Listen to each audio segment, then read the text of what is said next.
नमस्कार सर्वांना, कसे आहात तुम्ही सर्व? मस्त ना? नयन कलाकृतीमध्ये आपले सर्वांचे मनपूर्वक स्वागत आहे।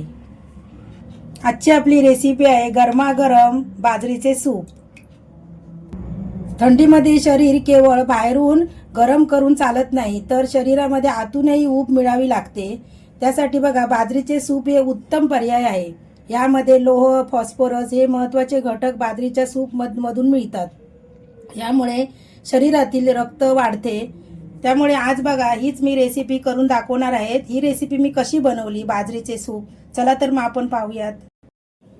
नमस्कार, आज बघा तुम्हाला मी इथे बाजरीच्या पिठाचं सूप करून दाखवणार आहे। त्यासाठी बघा, इथे 2 चमचे मी बाजरीचं पीठ घेतलेलं आहे। म्हणजे माझं पाववाटी बाजरीचं पीठ झालेलं आहे इथे। म्हणजे आपले मीडियमचे पोहे खातो तोच चमचा घेतलेला आहे मी।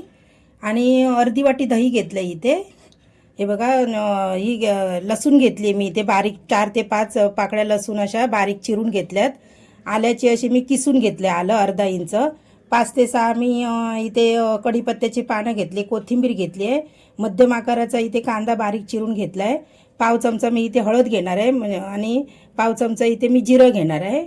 इथे बघा हिंग घेतला आहे। हा बघा, हिंग बघू शकता तुम्ही। परत पाणी घेणार आहे, ते पण मी पाणी तुम्हाला दाखवते किती लागणार आहे तेही नंतर दाखवणार आहे। मिरी पावडर घेतली आहे मी, मिरी पावडर पण किती लागणार ती दाखवणार। मीठ घेतलंय बघा इथे आणि तूप घेतलंय बघा। आणि बाकीचं साहित्य जर काय राहिलं असेल तेही तुम्हाला दाखवणार आहे। साहित्याची लिस्ट ही तुम्हाला डिस्क्रिप्शन बॉक्समध्ये पाहायला मिळणार आहे। माझ्या जर चॅनलला तुम्ही अजूनपर्यंत सबस्क्राईब केलं नसेल तर चॅनलला सबस्क्राईब करा, बेल आयकॉन क्लिक करा, म्हणजे येणारे सर्व व्हिडिओ तुम्हाला लवकरात लवकर तुमच्यापर्यंत पोहोचतील। आता गॅसवरती बघा मी कढई ठेवलेली आहे। कढईमध्ये मी तूप घालते। तुम्ही बटर पण घालू शकता तुपाऐवजी। हे बघा, 1 चमचा मी तूप घातलेला। आता त्यामध्ये बघा मी बाजरीचं पीठ घालून घेते। हे बघा, लो गॅसवरती तुम्ही हे बाजरीचं पीठ असं भाजून घ्यायचं आहे तुपामध्ये। हे बघा, पीठ ना आपलं चांगलं असं खमंग भाजून घ्यायचं। आणि पीठ भाजलं ना की बरोबर आपल्याला सुवास येतो त्या पिठाचा, मस्त असा सुवास येतोय बघा। छानपैकी असं गुठळ्या करून ठेवायचं नाही, असं चांगलं एकदम व्यवस्थित असं आपण भाजून घ्यायचं। 5 मिनिटं तरी आपण व्यवस्थित असं भाजून घ्यायचं मंद गॅसवरती, कारण जास्त फास्ट गॅस केलात की ते पीठ आपलं करपणार। आणि जाडबुडाचीच कढई घ्यायची। हे पहा, आपलं पीठ चांगलं एकदम खमंग भाजून झालेलं आहे। आता आपण ते काढून घ्यायचं आहे एका प्लेटमध्ये। हे पहा, हे पीठ आपलं थंड होईपर्यंत आपण इथे दही घेतलं होतं ते आपण चांगलं असं फेटून घ्यायचं आहे। एका पातेल्यात मी टाकते इथे। हे बघा, त्याच वाटीमध्ये मी 1 वाटी पाणी घेते।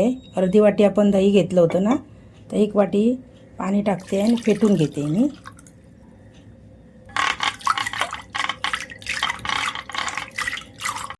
आता बघा, दह्यामध्ये मी पाणी घालून फेटून घेतलेलं आहे दही। आणि आता हे बघा, ही बाजरीचं पीठ पण आपलं थंड झालेलं आहे, ते आता आपण त्यामध्ये घालून घेऊया। हे पहा, लगेच आपण मिक्स करून घ्यायचं आहे, कुठेही गुठळी व्हायला ठेवायची नाही आपण, म्हणजे चांगलं असं मिक्स करून घ्यायचं व्यवस्थित। आता परत आपण गॅसवरती तीच कढई ठेवलेली आहे। मी सगळं असं साफ करून घेतलं आणि तीच कढई मी वापरलेली आहे। आता कढई बघा गरम झाल्यानंतर आपण 1 चमचा तूप घालून घ्यायचं आहे त्या कढईमध्ये। आता आपण बघा, त्या तुपामध्ये अर्धा चमचा जिरं घालून घेऊया।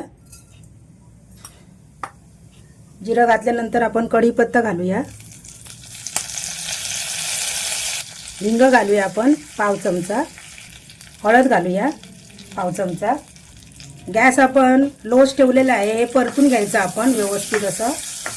आता बघा, मिरचीचे तुकडे आपण घालूया। 1च मिरची मी चिरलेली, त्याचे आपण तुकडे घातलेले आहेत मिरचीचे, ते पण आपण चांगले असे परतून घ्यायचे आहेत।